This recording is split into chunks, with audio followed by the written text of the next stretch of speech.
Welcome back to The Road Beyond. I'm Todd Duplantis. Good to have you asked with a us. 7-year-old me where I was going to live when I grew up, I would have said deep in the jungles of South America. Ask me a year later and I would have said somewhere in the Canadian Rockies. As a young kid, I had this belief there was some great adventure out there just waiting for me, something I was preparing myself for. Back then, I didn't question its existence, but as I got older, life began to get in the way. I was living the life prescribed to me. I was working at a hardware store, spending my savings on college, and preparing to work a job for the next 40 plus years. The life of adventure simply became an unrealistic dream, and it began to fade into the background. That is, until I decided to change it. I chose the adventure. I chose to pursue the dream. At least now, I know that I'm making that 7-year-old me proud. You see, one day I had this realization that I'd completely lost touch with my dream. You only live once always sounded so cheesy, until I really gave it some thought. We do only have one life on this planet, one chance to pursue what we deem is worthwhile. What happens after death is anyone's best guess. Most people on their deathbeds don't regret the things they did, but they regret the things they didn't do. So I looked at it through a different lens, the lens of a 90-year-old man, lying there on his deathbed, thinking about the choices he's made. And that made my choice easy. I'm James, this is my dog Ruger, and this is the ambulance I converted into my full-time home on wheels. This is the story of pursuing a dream.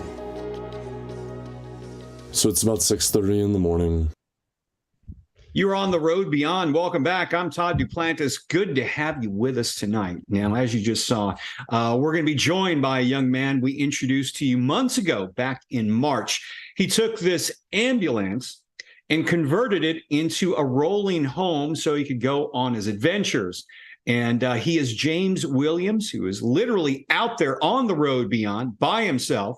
And he joins us now live from somewhere in the mountains in Colorado. James, tell us, good to see you once again. Thanks for being here. How's it going? Pretty good. Thank you, Todd, for having me on. Let me ask you this. In Texas, we've been dealing with, dozens of days of 100-degree weather. You're in Colorado now. I imagine the temperature is a lot more pleasant there. Well, I did check the temperature the other day for, Denver. And Denver's pretty hot, but I'm pretty far up into the mountains and there isn't much heat up here. It's been probably like 70 degrees. Now, since we touched base with you in March, give us a little bit of an update since we first talked to you. It used to be that, throughout my life, when something happened, you would remember it because it was just so out of the blue and it was a big event.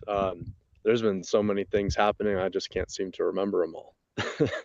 And that's kind of the thing. I had a friend ask me a similar question, but I think last time I talked with you guys, I was in Denver. Yeah. And I went back into the mountains. I've just continued exploring, and I've recently started editing and making some of my own videos. So really what I've been out here doing is just enjoying, what a 24-year-old could enjoy or should enjoy. And you've been out there, I don't think people realize, you've been out there for 3 years. Is that correct? No, that's not correct. Okay, tell us how long it's been. So I've been living in this rig for 2.5 years. But the first 2 years, I had a business back in California. I was pretty glued to that still.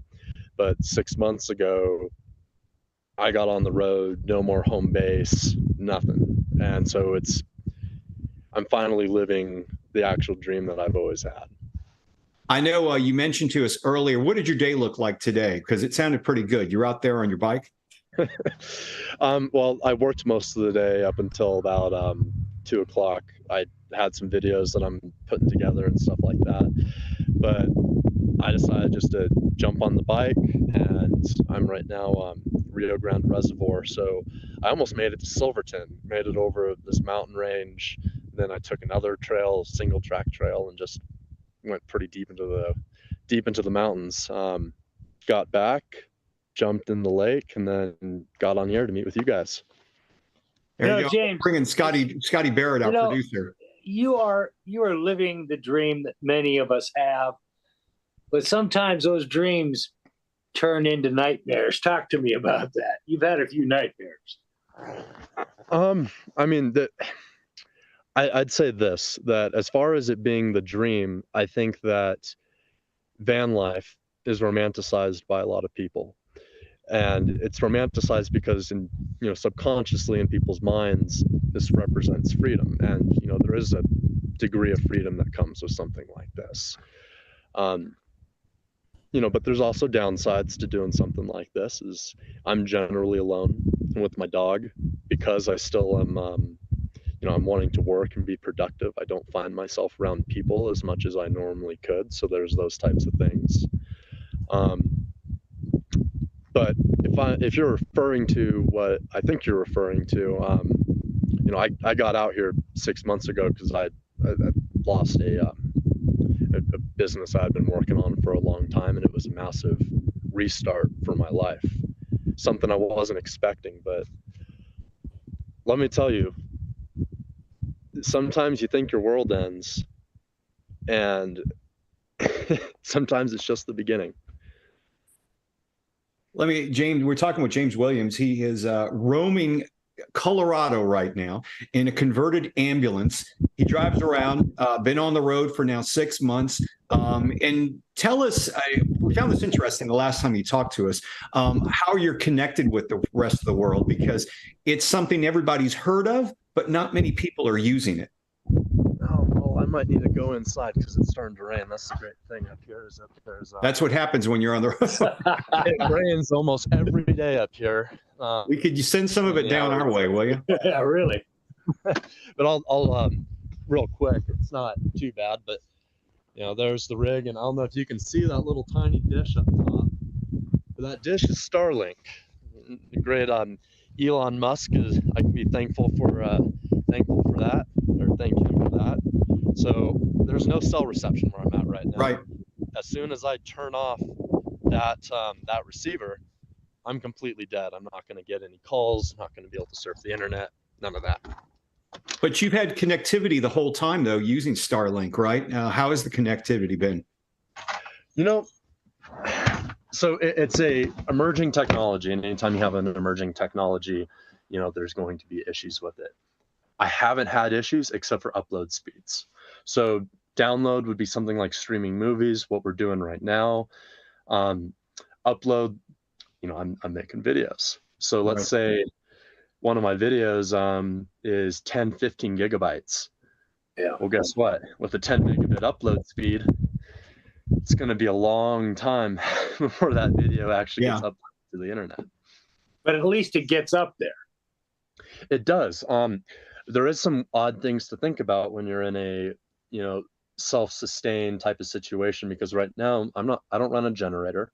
I'm 100% solar and batteries. I can run my engines and charge those batteries, but let's say an upload takes 15 hours. I got to run my inverter to do that. Starlink takes power. So I got to plan sometimes around the weather to be able to use the internet. That's what I was going to ask you, because you hear about solar power, of course, and when you're having cloudy days, do you still get to generate any power with that, or how does that work? Yeah, you still generate power.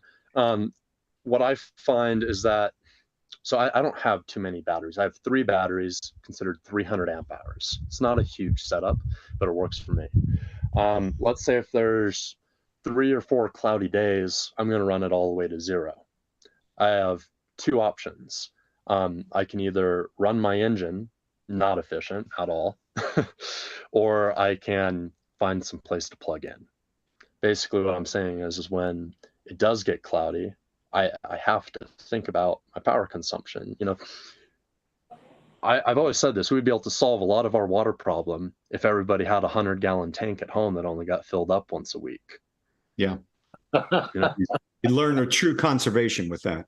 Yeah, exactly. And you don't think about that too much with power, but power is being, it is consumed, at a certain rate, and you only have so much of it.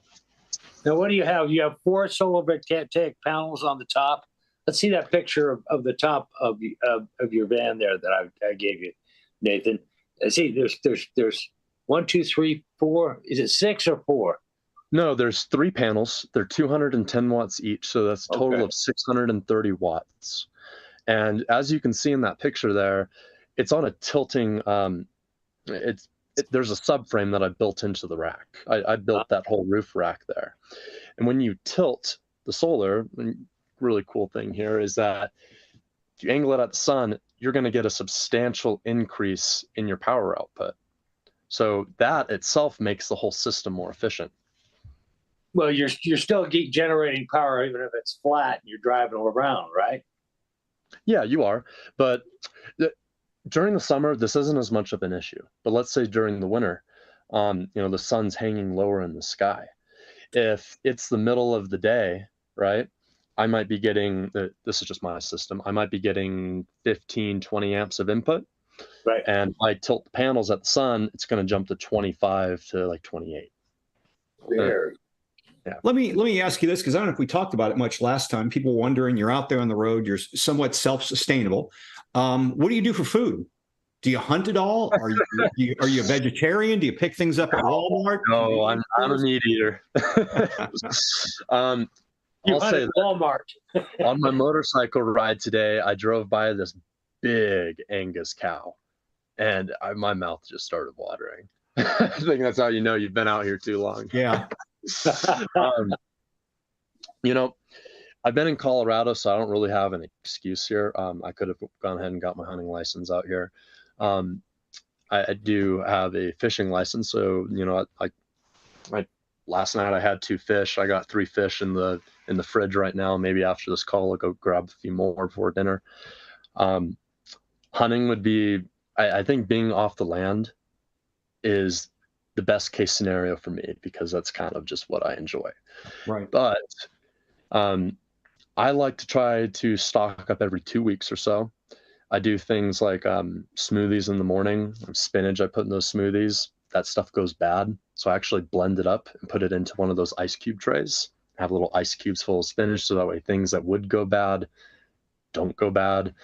Do a lot of meal prep, those types of things. And that's how I sustain out here as far as food goes. Water's probably one of the toughest resources to find on the road, in my opinion. It isn't too bad up here in Colorado. I have a filtration system and a pump, so I can actually take right from the lakes. That works well. But finding a spigot or something when you're in some areas where there isn't a good source of water gets a little tougher. Well, that's I think you mentioned that about water last time. Is it a lot harder during winter time to find good sources of water than it is for where you are now? Because you couldn't be up there during the middle of winter and where you are right now, right? I was in Colorado in early March, -7 degrees in this rig.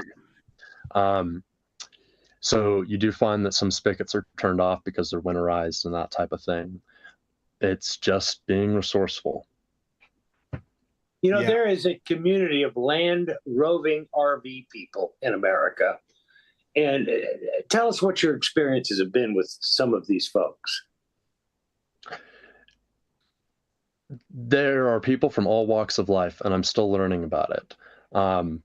You think of the people that are on the road, you think, a lot of times you think of retirees, and there's a lot of those types.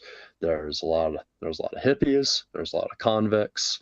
There are a lot of people with certain issues. There's a lot of people that are just looking for the freedom. You have people from all walks of life, and there are some very interesting people out there. What's been your experience? I always hear that Walmart is a safe place to park when you have nowhere to go. What's been your experience? Have you had a chance to check out the Walmart crowd? The last time I stayed in a Walmart was simply because I had been out there for so long. I just wanted to hear noises of other people. And that was in Page, Arizona, I believe.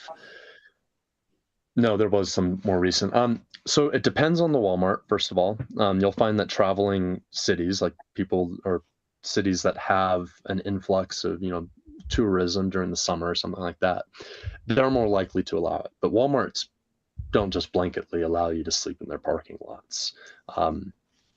And to be honest with you, out here, it's not really an issue. When you're in the West and you're away from these larger cities, there's like no shortage of public lands and places to explore. There's a different crowd of people that, they want to be near a city or some, they want to be near a city. That makes it so much more difficult to do what I'm doing, especially in my rig, because my rig stands out like a sore thumb. You've tell us a bit about your business, because I know you had a business before, and the last time we talked, you had a desire to launch back into that somewhat. Tell us a bit about that. Been on the road for 6 months, and I can say I've learned more in this 6 months than I've learned in a good chunk of my life. So when I was younger, I had the opportunity to purchase a commercial cleaning company. Back at that point in my life, I didn't believe that I needed to have a passion about what I was doing, as long as it was able to provide me the time and financial freedom to pursue these things, on the side. That was my outlook on life. And so I worked for 4 years growing that business, and things were successful there. And I'm not going to get into the details here, but I unexpectedly lost that business, not because the business had any real fatal flaws. That there was I'll put it this way, there was a breach of trust. Right. Long story short, I was like, all right, I hit the road. I just left that behind. And my immediate thought was, what am I going to do next? I don't have a home base anymore. Everything that I worked for just was gone like that. And my first thought was to start another cleaning company. And then I had an idea that a very unique spin on a cleaning company. It's a little bit of a boring business, right? There was an environmental and community focused twist, and honestly, good plan. I worked on it for about the first 4 months of being on the road, getting everything ready to hit the ground running. And when I say working on it for 4 months without actually being there to launch it or start doing any work, the last company had about 23 employees. So I knew systems were a big thing. I knew marketing and advertising and all these things. And so my thought was, I'm going to go ahead and just give this thing a big kickstart. And somewhere along the line, I started asking myself some really tough questions. It's like, what did I really want to do with my life? Did I really want to go back to the city where I knew I was going to be working real hard for several years? And, this had always been my dream. I got invited to go to the Colorado Tiny House Festival, which is where a whole bunch of tiny home builders, van builders, all those types of people, they came to actually, show off the rigs, and I was showing off mine. I had a table out front, getting pre-launch clients, to sign up and all that. And I set it away after about 4 hours. I saw how the people there, they really loved what they did. And I guess the big lesson that I can take away from this time on the road is that you're a really lucky person if you can find a career that you're passionate about, that you're naturally talented at, and that can actually bring value to the world, aka make some money. If you can figure out a way to do those 3 things, I really believe that's the ideal path. So where do you see yourself going in the next 6 months? Do you see yourself being on the road still, or getting launched with moving into this company? So the truth is that I really don't know what I'm going to do next. Right now, what I want to do is I want to go out and I want to make some of the best content out there. Just stuff about the rig, adventure, some of these insights that I've had. Just, I think it helps a lot for myself just to be able to try to get everything in my head into a video where it's laid out. Right. But what I want to do is I want to just start trying new things, because I don't think you find your passions by just sitting there. So that's what the next videos are going to be about, is just trying new things and kind of seeing where that leads me. James, where can people find you on the web? I know you have a YouTube channel. What's the best way to find you? I'm most active on Instagram personally. Okay. I post to Instagram, Facebook, TikTok, and YouTube, but YouTube and Instagram, those are my main two things, and it's James Williams Ventures. Okay. Now you've got a GoPro camera. You've got a drone, don't you? Check this little guy out. He's charging right now. I really scared a fisherman today on the water with this guy. It can go up to about, I think, a mile away. Oh. But yeah, I didn't even realize he was there till the last second. I was like, oh man, he's probably wondering what that was. There's like hardly anyone out here. But just this little guy, it folds up to, can fit in my pocket. So when you're doing stuff, when you're on a motorcycle or whatever it is, you need something that's small. And I've been really impressed with this drone.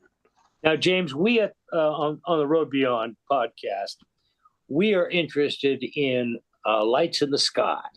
Have you seen lights in the sky? I've seen a lot of lights in the sky. And you don't really know it until you get out of the city and you start to realize that there's actually something up there. Yeah. A lot of stars, a lot of shooting stars. It's really scared a lot of people. I mean, I knew what it was, but I've been around some people that didn't. But the Starlink launches. Oh, that string of lights. Yep. Yeah.